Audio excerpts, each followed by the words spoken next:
it's going to be huge for the game. And it's going to showcase that, look, the women can go ahead and sell out arenas just like, if not better than some of these NBA teams can.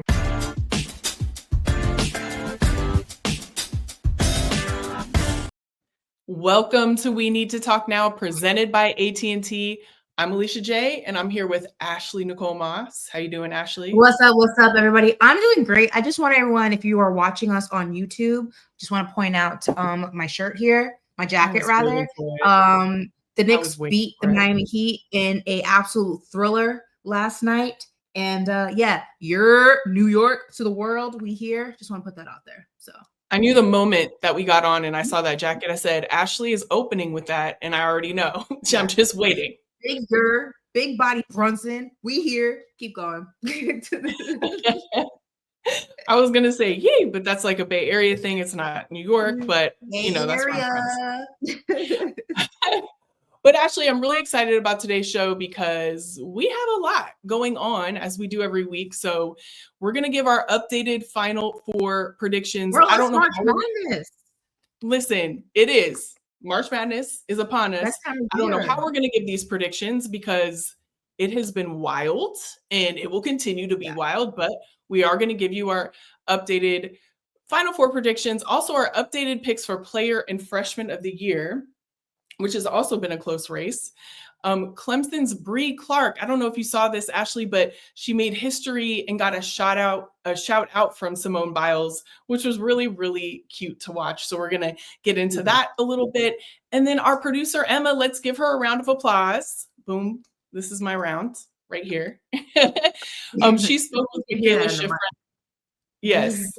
She spoke with Mikaela Shiffrin about her historic 100th win.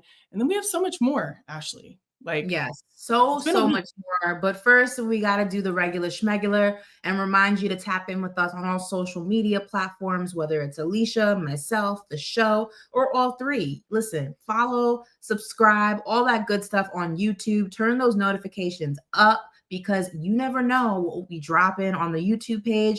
But if you're someone who needs to listen to the pod because you're busy, you're moving around, you're watching games, I feel you. Scan this QR code and we will pop up wherever you get your pods. We're on Spotify, we're on Apple. But look, there's no reason to not be tapped in with us right here at We Need to Talk Now, presented by AT&T. Yeah, there's so many ways. It's like, how could you not tap in? That's all I would say. Do all the things. Do all of them. Period. Well, speaking of all the things, we have a lot to break down in our weekly recap. So Paige Beckers was inducted into the UConn Huskies of Honor on her senior day, which is crazy to be inducted on your senior day, and became the only Division I player this century to record more than 2,000 points, 500 rebounds, and 500 assists while shooting over 50% from the field, 40% from three, and 80% from the free throw line. Like, come on, Paige. That's wild. Meanwhile, AZ Fudd said that she remains undecided about if she'll be returning to UConn for one more year. And there's actually been a lot of discourse about that. LSU announced Sunday that Flau'jae Johnson will miss the SEC tournament with shin inflammation, which is not fun. Anything having to do with your shin is crazy. And so they're doing that with hopes that she can rejoin the team and start when March Madness starts. So giving her a little rest to see if, she can, and I know knowing her as a player, she will be back, but that shin inflammation, no fun. The Toronto Tempo, this was announced today, that Serena Williams has joined its ownership group. And she said that this moment is not just about basketball. It is about showcasing the true value and potential of female athletes. I have always said that women's sports are an incredible investment opportunity. So, and that it is, okay? So she also holds women's sports ownership in other ways, including Angel City FC. And speaking of soccer, another move, Sabrina Ionescu, is the NWSL. She is the new owner or investor, I should say, as well, in the NWSL club Bay FC. So she's from the Bay Area, and now she is an owner in a Bay Area team. Absolutely love it. And we're going to keep it with soccer because Naomi Girma, after becoming the first women's soccer player to command a transfer fee of $1 million, made her Chelsea debut on Sunday. She was taken off after 59 minutes with an injury, with their coach basically saying, quote, "It doesn't look bad, but we will see." Girma has been dealing with a minor calf injury that kept her out of the U.S. women's national team's January camp and the She Believes Cup. And speaking of the She Believes Cup, the U.S. women's national team lost its first She Believes Cup since 2017. We hate to absolutely see it. With a 2-1 loss to Japan in their final game, players like Ali Centaur and Yasmin Ryan impress, while the goalkeeper race still remains a massive question mark. I actually spoke about this with Jenny after the She Believes Cup a week and a half ago, roughly. And Emma Hayes had this to say about the loss and also the goalkeeper race. And she said, quote, "Our job is to keep pushing and keep developing. And time will reveal where they both are. But I know I've been in this situation a lot of times in my career, and I value patience and development. And I know we have a plan, and it's important for us to keep developing as we are." So one thing about Emma Hayes, she's always going to find the right things to say.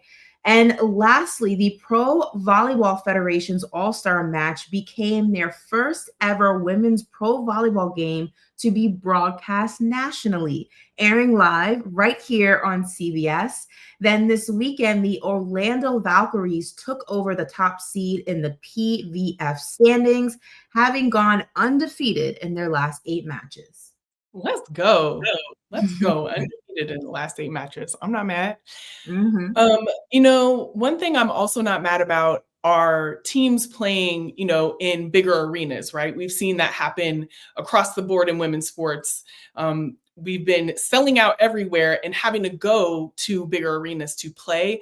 And last week, the Chicago Sky announced that they're moving their 2 games, June 7th and July 27th, against the Indiana Fever to the United Center. So they'll be playing for the first time in the United Center, which is amazing. It's the first ever WNBA games at the United Center ever. And they could break the Sky's franchise single game attendance record of 16,444 fans. That's going to be broken. I say that right now, totally going to be broken. So it's really interesting because last year, Caitlin Clark actually said, "I'm surprised we're not playing at the United Center. I thought it would have been really good for the game and really good for all of the women's basketball fans in Chicago. Maybe there's a conflict of some sort that I don't know about. Obviously, that's a little above my pay grade." And the conflict is that they already had previous scheduled concerts there at the arena, and so they weren't able to do that, but they are now. So what are your thoughts on this? I think it's really exciting to play in that particular arena as well. It's the home of Michael Jordan. It's the home Jordan built. Come on now. I love it. Listen, we've been having this conversation. We've been having these conversations, and I know that sometimes people like to, manipulate those conversations and make them into conversations that really weren't the conversation, but that's a different conversation. Anyway, we've been talking about this, that there are so many women that are growing this game at such a rapid pace and taking the foundation that was laid before them by, the players that are of a certain age right now, not quite out of the game, but they're not, what we would call spring chickens anymore. They're closer to 30 in the world of sports. That's old. Than they are 21. And this generation, Angel Reese, Caitlin Clark, Cameron Brink, the list goes on and on. Juju Watkins, when she comes in, they are taking this foundation. They are taking everything that was laid down for them, all the trials and tribulations that all the women before them had to endure to get to this point. And they're saying, okay, the torch, we got this, and we aren't just going to run with it. We're going to blow this thing up. And the fact that we have 2 of the biggest stars in the WNBA playing at an NBA arena is absolutely insane. It's mind-blowing, and it's going to be huge for the game. And it's going to showcase that, look, the women can go ahead and sell out arenas just like, if not better than some of these NBA teams can. Because let me tell you, I'm not going to name any names, but I've been to some NBA games lately this season and they weren't sold out. But I'll tell you who wasn't there, the Knicks. But everybody else, I keep my mouth shut on the teams I'm referring to. But yeah, so go on, girls. I love this. I absolutely love it. I do too. I love it, and can't wait to see it. They're going to break that attendance record, and like you said, it's a historic arena to play in, and for it to be the first time, maybe a lot of people would say it's taken too long. I would agree, but also at the same time, we're here now, and that's what we're doing. So, really, really excited to see it. Emma, how far is Iowa from Chicago? Like 3.5 hours. Oh, that's gonna be cake. What? You have Chicago already, Angel Reese, obviously already a hometown hero there, and all the Sky attendance and that. And then you have only a 3-hour drive for all those Iowa fans to come see Kate. They're selling that out, no problem. Yeah.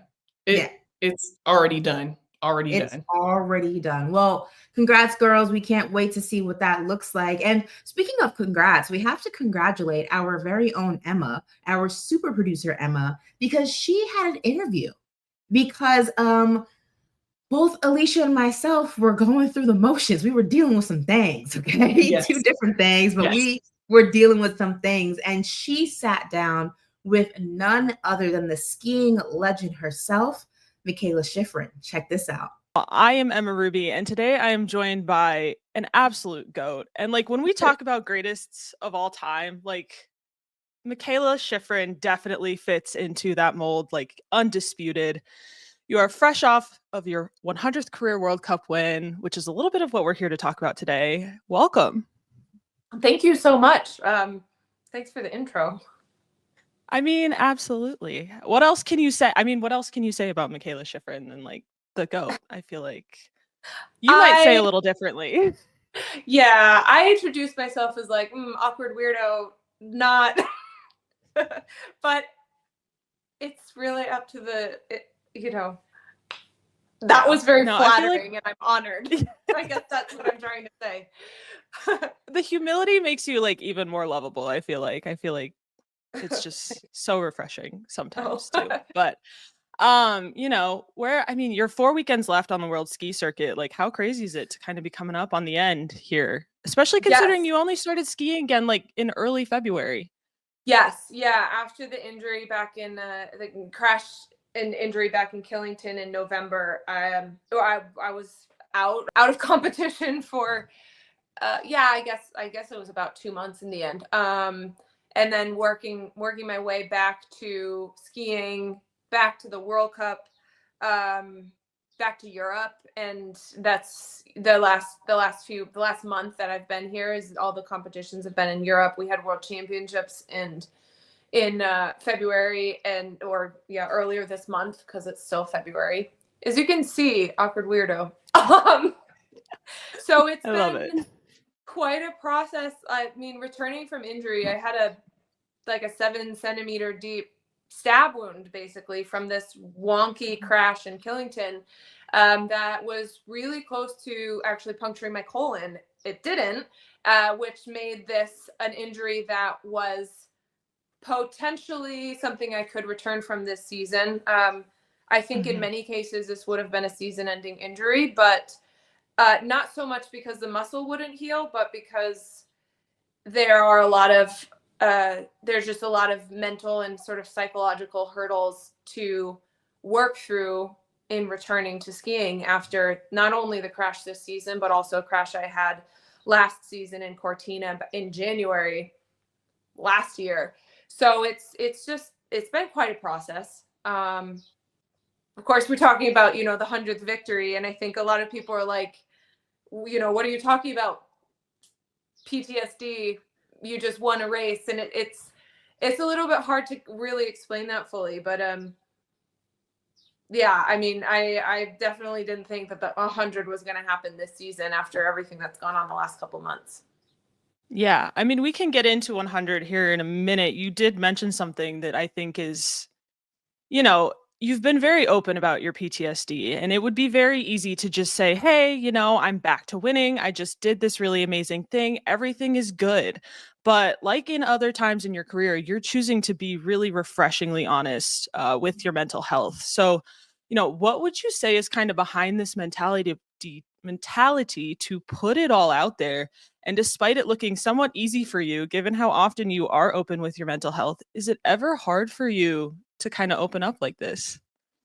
It is this time around, it is particularly hard. I mean, I'm kind of an naturally introverted person. So I've always been pretty open and honest. I think just because that's the only way I really know how to communicate is like I'm either quiet or I'm open, but I don't really know how to I don't know, play up a show or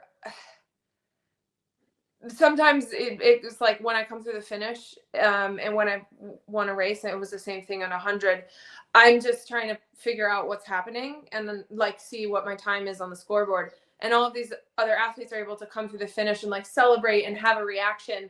And I've had so many times people have been like, what's come on, have a reaction, make it look like you're having fun at least. And I'm just internal, I'm processing. I don't know how to, you know what I mean? So being open and just kind of feeling what I'm feeling in the moment and being honest with that, it's just kind of how I take on life.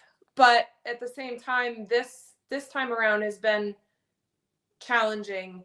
Some of what I've been feeling with the return from this injury is really tacked onto, it's like a compilation of other events, including my crash last year, but also dating back to when my dad passed away in an unexpected and extreme manner, and all of these things kind of adding on top of each other. A lot of the symptoms that I feel right now, this sort of delayed processing, the sort of memory challenges when I'm trying to memorize a course, just feeling like I have to take more energy to do things that I was doing fairly effortlessly prior to the crash this year. That those symptoms are actually really similar to the year after my dad passed away, and there are some slight differences. That at that point, I was feeling particularly apathetic to fear and danger and risk. This time around, I'm almost overstimulated by the risk, and it's probably because I crashed and got punctured somehow. But I guess the point of talking about this is that there's so many athletes who have come to me to talk about how they relate and the similarities. And most athletes in ski racing go through some kind of a traumatic crash at some point in their career. I think a lot of athletes, even currently competing, even athletes who are currently winning, are also experiencing some kind of mental block or disconnect. And the fact is, it doesn't make you bad. It doesn't mean there's something wrong with you. It's even some of my teammates have not only tried to help me through this and help me understand that there is light at the end of the tunnel, but also some of my teammates are actually connecting with this in a way they didn't realize that's something that they might be experiencing. They thought they're just not good. And that is why I'm talking about it. Let's talk about that 100th win a little bit, because it was very, very monumental. I mean, you were the first alpine skier to ever reach 100 World Cup wins. What does it mean to you to kind of be the first one to do something in history? Quite. I mean, has it sunk in yet? It's kind of. I don't know that it's sunk in. It's. I suppose 100 is really a symbol of a lot of work and effort and patience and dedication and just sort of relentless, the relentless going out and doing it, even on the days when we're not motivated, from my entire team and from all of those who have worked with me over years and years and years. And it really is it's a culmination of a lot of effort and a lot of I think, sacrifice as well. It's hard to wrap my mind around 100 races, but it's a lot easier to sort of bring meaning to it when I bring other, I don't like other special ways to share it, like sharing this podium with my teammate, Paula Moltzen.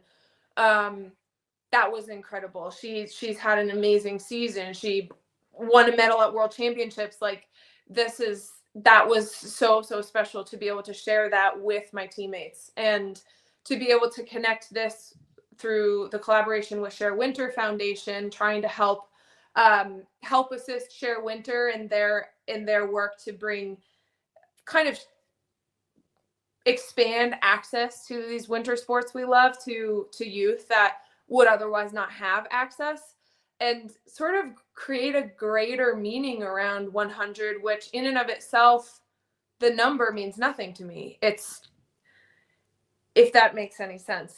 So it's it kind of, it's like a way of saying thank you to the sport and sharing my own passion for winter with more people, because it's been such a gift for me in my life. Yeah, no, I do want to get into the Cher Winter Foundation. You announced your partnership following your win to raise $100,000 and quote, reset the sport. You're going to help cover costs for kids to learn to ski this season. You talked a little bit about it already, but what is kind of your goals with this, and what exactly made you want to partner with the Cher Winter Foundation in particular? Yeah, to be honest, this idea sparked from around the time of the 86 victory, which was matching the all-time World Cup wins record. That was a couple years ago, actually. And I remember at that time I was thinking, oh, I wish there was a way to just make this mean something different than 86 World Cup wins. It's like, again, I said, the number sort of means nothing unless it's in the context of something else, something greater. And that's what kind of sparked this idea of like, what can I do? What has skiing meant to me? And it's been, I said this before, it's been such a gift for me to be able to experience life in the mountains, in snow sport, and sharing that with more people feels really beautiful and really connected to the achievement in and of itself. I've been really privileged to be able to do this sport and to be able to chase my dreams in this sport. And certainly not everybody has those same dreams, and they don't have that same privilege or ability to access this. So trying to share it and trying to sort of bolster up the sport and help more people realize how mentally freeing it is to be outdoors in the mountains on snow. That, like I said, it's been such a gift for my entire life, for my family, for all the people close to me who also ski or snowboard. And I really wanted to be able to just play a small role in helping share that with more people, and especially more youth. I love that. I mean, as someone that only really skied for the first time like this January, I understand what you're saying with like the mental freedom. I grew up swimming, and so like we couldn't really do anything that was going to like potentially damage any major ligaments, Yep. So Yep, totally. That's a conversation I've had with tons of athlete friends, is it's like I grew up skiing, but then I had to stop because this got more serious, or like you just became a professional skier, Yeah, that was a necessary risk that we wanted to take on. But I also think that is one of the scariest things about the sport. That's what I'm dealing with right now, is like, I don't want to fall. I don't want to feel pain. There's sort of a thrill of it that I've probably become a little bit accustomed to. Most ski racers do on the World Cup. But when if you go on Cher Winter and you watch some of the videos that they post about these kids who are getting out there and it's their first or their second run and they're in the chairlift and they're like, oh my gosh, that was such a thrill. Like, I just crashed, but I got back up and this is just crazy. This is like a roller coaster, but I'm in control, sort of. And like, what hearing them talk about it reminds me of the thrill of it that I used to have, that maybe now I've become almost desensitized to, but in a way right now I'm almost oversensitized to it. And I'm feeling all those feelings that they're having on their third run ever in their life. Like, whoa, like, oh, I don't want to crash again, but maybe if I do this, then maybe I won't crash again. And I'm getting better and I'm going a little faster and that's really cool. It's just it is really so fun. When you take out the pressure of whatever World Cup winning competition, you're just in the mountains for the love of it. But I think the more important thing is maybe these kids aren't going to come back and ski every year. Maybe skiing or snowboarding isn't going to be a part of their life, but the love of the mountains is going to be in their life forever. And that I think is what's the most wonderful, is that this can be something impactful for their emotional life and mental life far beyond however long they're skiing. And for you as well, hopefully you keep skiing or, you know. I mean, I will. It's addicting. I mean, I was like Googling like you ski. I was like, okay, let's figure out how we can make this, you know. And I also just love the mountains. Like when there's not snow, I think hiking and like all of that, it's like there's no better place. You know, there's been an outpouring of praise and love from around the sports community and beyond. Anne-Marie Mosier-Prohl called it unbelievable and spectacular, your 100th win, saying, you know, Mikaela is and will remain the best ever. Franz Klemmer like said that those wins put you in the stratosphere, like you're not even in the atmosphere. You also got shout outs from like Coco Gauff, Gabby Thomas, Billie Jean King. Can you even put into words like what that type of support means to you? And like, could you have ever imagined like feeling this from like so many different people? No, I couldn't have ever imagined. I still can't imagine it now, even though it's happening. I've watched these athletes compete. They've been inspirations for me through my entire life. I mean, it's pretty indescribable to receive that kind of support and just these words from people who have been, they've been the reason that I compete and that I want to do the work and be relentless. That's amazing. And I don't know. Sometimes it's hard to believe that anybody even watches or has any interest. It's like, oh, here we are. And that's one thing, beauty of being in the mountains is how peaceful it is and how you almost don't realize that there is the rest of the world. For just a few moments, you can escape. And so when I come back to reality, and then reality is Billie Jean King, like talking about success that I've had, that's like, whoa, that's crazy. First of all, actually watching this, I just want to say, come on, Emma. Let's go, Emma. Go ahead, girl.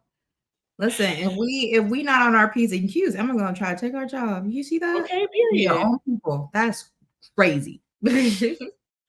No, but I absolutely love the part of the interview that we just saw. Emma, I just wanted to bring you in. I know you're not coming in on camera because you're doing your producer.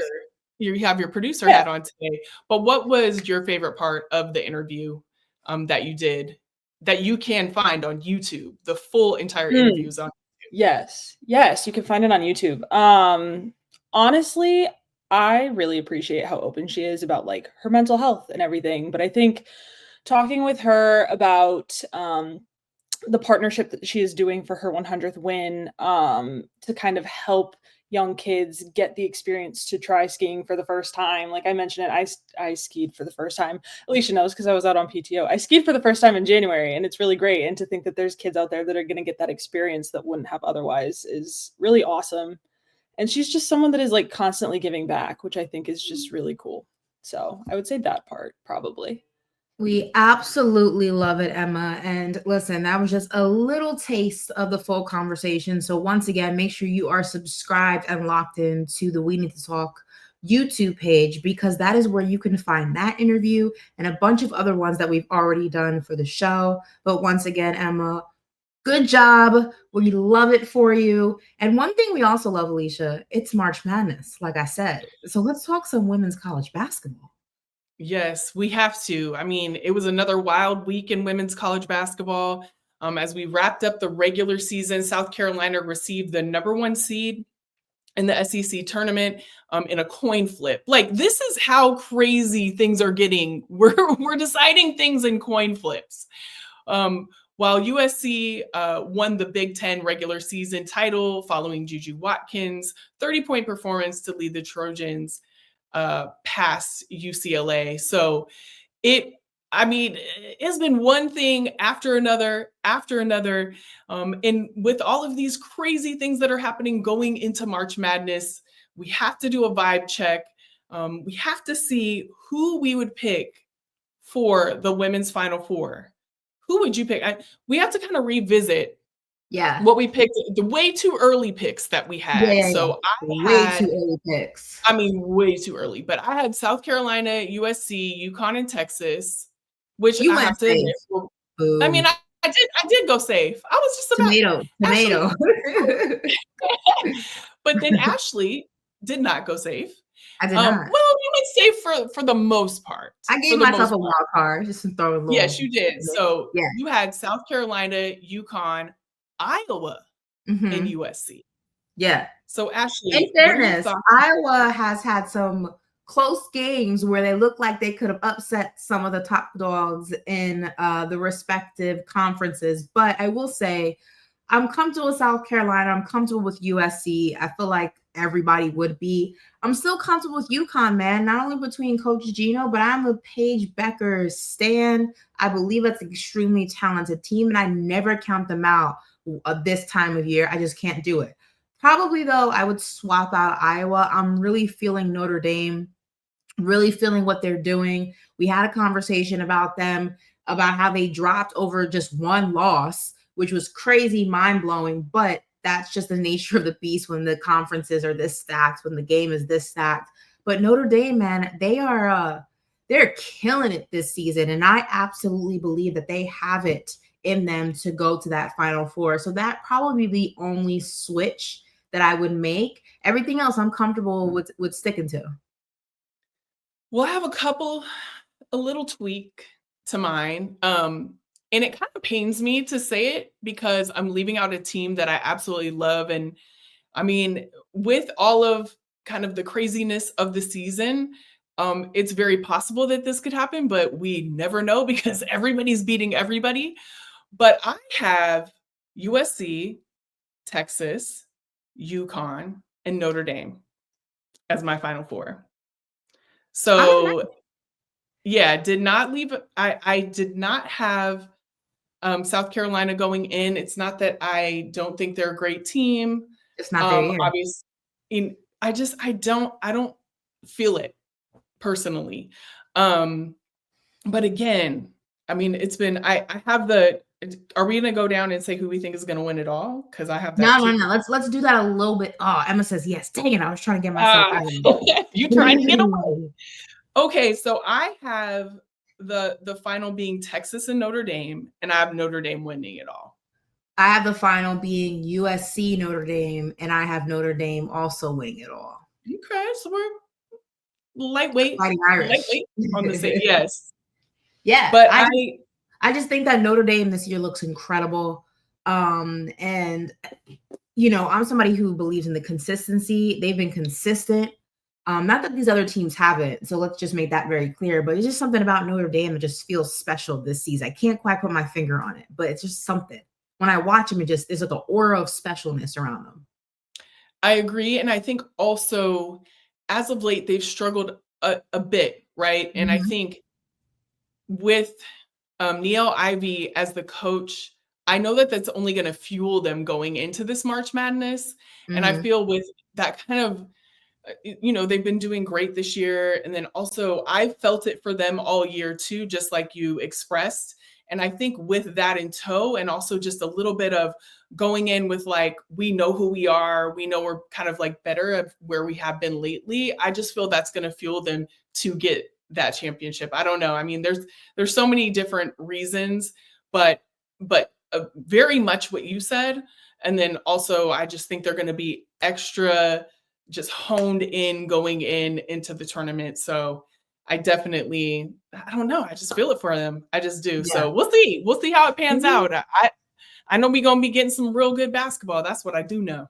We sure will. And speaking of seeing how it pans out, we're also going to see how Player of the Year and Freshman of the Year pans out. And we have some updated standings for you. Now, Juju Watkins obviously is finding her groove as we enter March, but there are some other names that are in the mix. So we got some updated standings, like I said. So for Player of the Year, obviously Juju Watkins. She might have emerged as the front runner this past weekend. Second leading scorer in the country, 24.5 points per game, 6.7 rebounds per game, almost 4 assists per game.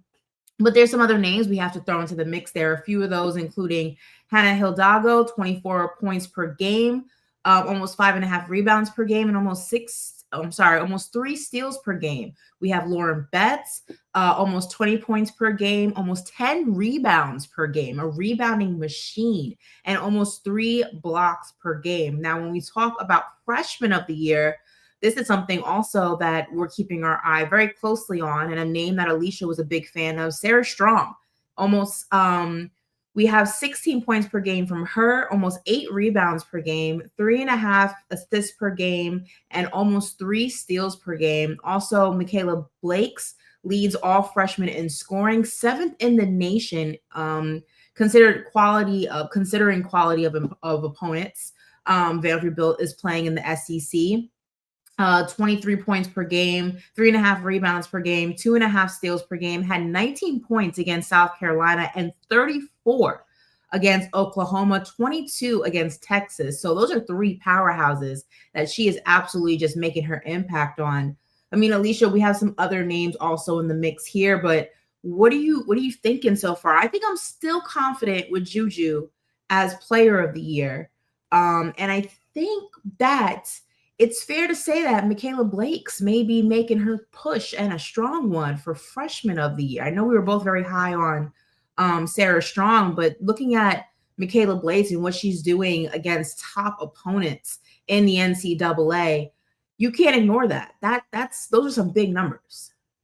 You can't ignore it. And when you look at this year, we were just talking about how crazy it's been, how people have been handing each other, losses left and right, ranked people the ranks have been all over the place as well. Mm-hmm. And it's no mistake that you have so many amazing players to choose from, right? From these teams. And you could make a case for so many of them, but I personally, for Player of the Year, would go Juju Watkins. Yeah. Just what she's done this year, shoulders above everybody. You know what I mean? Right. And that's not a knock to any other player. I just feel like what we're seeing from her is just tiers above her competition. Right. It is. And when you look at like even the dominant wins over UCLA, her contribution to those, not contribution, she was smashing in those. So it's just when you look at her 24 point, I think you kind of already outlined this, but 24.4 points per game, 6.7 rebounds, 3.6 assists. I mean, solidified herself as far as she did last year, but this year I'm like, you are the Player of the Year and everything that you've accomplished and the way that you've handled tough opponents and just night in and night out. I feel like Juju has definitely won that title as far as I'm concerned. Now, as for Freshman of the Year, I would still go Sarah Strong on so many levels. Interesting. Yeah. Since 2009, she's the only player ever to have a 15.8 rebound, 3 assist season as a freshman. She started every single game for the Huskies as a freshman. Second leading scorer behind Paige Beckers. leads the team in rebounds, steals, and blocks. And when you watch that team, she is a driving force for the season that they've had. She's very integral to the season as a freshman. And when you look at her numbers, yeah, there are people that are right there with her, but I just feel like with her play, the history that she's made this year, just everything that she's done, Sarah Strong would be my pick for Freshman of the Year. I'm not mad at it. Again, I think that there's just so much back and forth. Looking at these standings now, there's just so much back and forth, and that just makes for such an incredible March. And I'm excited to see how these final, weeks help certain players really make their push and make things really, really interesting. It's going to be fun. That's all I can say. Yeah. It's going to be fun. Well, and when you go to the tournament, it's a whole new game. So it will be interesting to see how, people adjust to that as well. 0-0 when you start, so it's really exciting to watch, and we're going to see players excel. We're going to see teams upset people. This is why we love March Madness. This is why we love it. So another thing that we love to see that we're going to talk to you about is in this week's Connecting Changes Everything presented by AT&T.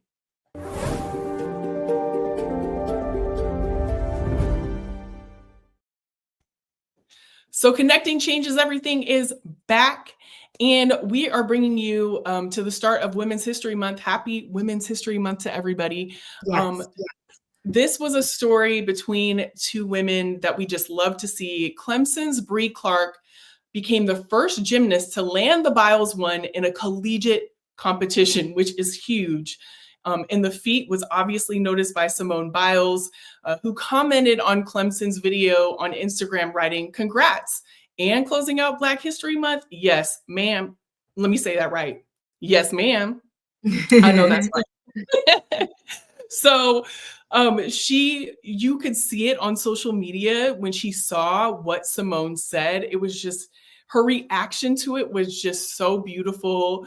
And it was something that you absolutely love to see. So, she was in shock, and she was just like, she knows that I exist. And that's cute too, because you see somebody who has, this is an understatement, but changed gymnastics forever, right? And she notices something that you've done, and it's almost like, I don't want to say it's like your moment or whatever, but it's just a moment for you to realize what you've accomplished in this game as well. And so to see it in real time, it was something special to see. Yeah, I love that. I love being able to see people get accolades, and not only just get accolades, but get accolades from people that probably inspire them to do the very thing they're getting credit for. And it just goes to show that sometimes it's all about just acknowledging and giving flowers, and that can make all the difference in someone continuing to push through and just feeling good about themselves, whether that day, that year, that month. And to us, it's just a regular comment, but to her, that may have been the thing that makes her year, and the thing that makes her push through, and the screenshot she has saved on her phone whenever she's having a rough day or a performance that she didn't really enjoy, or a performance she wasn't proud of, just having the recognition of a gymnast, a athlete, but not just any athlete, any gymnast, the GOAT herself, Simone Biles. And I'm not mad at it. I absolutely love to see that. It's all about paving it forward. It is. And that's one thing that people don't understand. You could be making history yourself, right? Like, she made history by landing that in competition. But people who are in their own right accomplishing things, they're inspired still by other people, right? And that's one thing I love about sports, is that, not only are you inspiring people, but you are inspired. And that certainly is an example in this case. Ashley, have you ever had a moment like that where you were recognized by somebody that just kind of made you feel like, oh my gosh, like, wow, I cannot believe that they actually saw my work, or whatever the case may be? I feel like every time I go to a certain event, like I was just at All-Star, and there were so many people that came up to me, whether they're in the broadcasting world as former players, then making that transition, or they're just heavyweights in the broadcasting world. And they say to me, like, you're killing it. Keep up the good work. And I'm not somebody who like needs that. I kind of just like stay in my bubble. Like I'm not, but getting that from them, it just goes to show that like what you're doing matters. And even though, you know, it matters and it matters to you, you know, it's very easy to read into the negative comments and the negative things that people say. And sometimes allow those things to make you question yourself. But you know, getting that is something that can really uplift you and just remind you that you're doing it right and you're doing it at the right time, at the right place. And two things that happened to me. One, when Doris Burke followed me on Twitter, was huge. Love me some Doris Burke. Absolutely. JJ Redick gave me props on Twitter, and then I saw him at Summer League and he gave me a hug and he said, "You're killing it. I'm proud of you." Thought that was amazing. Love JJ Redick. And I saw Elle Duncan at the last WNBA draft. She came over, introduced herself, and just like gave me words of affirmation and encouragement and just really just poured into me. And I love Elle Duncan. I'm a huge fan of hers. Those three moments really stick out to me the most, and all the other people as well who've really just given me flowers. I appreciate it because, you know, I don't need it, but it's nice to hear it. What about Definitely you? nice to hear. You know, I've talked about this before when you interviewed me. I talked about this, but it's not even so much about my career in sports, but I also talk about being tall, obviously on Tall Swag. This last, I'll just give you an example that just happened. I went to the Black Joy Parade, which is an amazing event. If you ever can make it to it in Oakland, you have to go. It's phenomenal. But I saw two women there who said that I inspired them to love who they were and to dress the way that they wanted to dress just from seeing me. And so I would say it's whenever anyone says that, when they come up to me and say that, like that is my moment of like, oh my gosh, like thank you for seeing that, you know, like I guess I have confidence and I love myself, but it's also just validation of that I am supposed to be doing that Yeah. because I needed that when I was younger. So that's my like full circle moment, I would say. So I'm always, it's not that I need anyone to come up and say that, but when they do, it's just like, wow. You know, Yeah. it's special to me that I would be able to inspire somebody because I was inspired. And it's the same thing as what we're talking about. But in this instance, it's just like, I mean, me, like I did that, you know? Yeah. So it's that is the moment for me that it's not necessarily a pinch me moment, but it's just kind of like you're doing the right thing, keep walking on your path, Yeah. type thing. So definitely just every time that happens, I want to burst out into tears because I needed it so much when I was growing up. So it's just amazing to be an inspiration and also be inspired in that same moment. Well, I love to hear that. I know that this podcast provides inspiration to so many people, and also we're uplifting so many women in sports who deserve to be uplifted. And that does our first episode of Women's History Month. As usual, if you want to keep up with us, here are all of our social media platforms, and make sure you are subscribed to the YouTube page because that is where you can catch all the full length interviews, previous episodes, and all the special things we kind of trickle in there just for surprises and things like that. If you are a podcast listener, we got you there too. At the end of the show, scan the QR code on the screen and we will pop up wherever you get your pods. That's Apple, that's Spotify. Listen, there's no reason to not be tapped in with us, especially when it comes to March. We got a lot of good stuff for you planned right here at We Need to Talk Now, presented by AT&T. Until next time, bye guys. See you next week.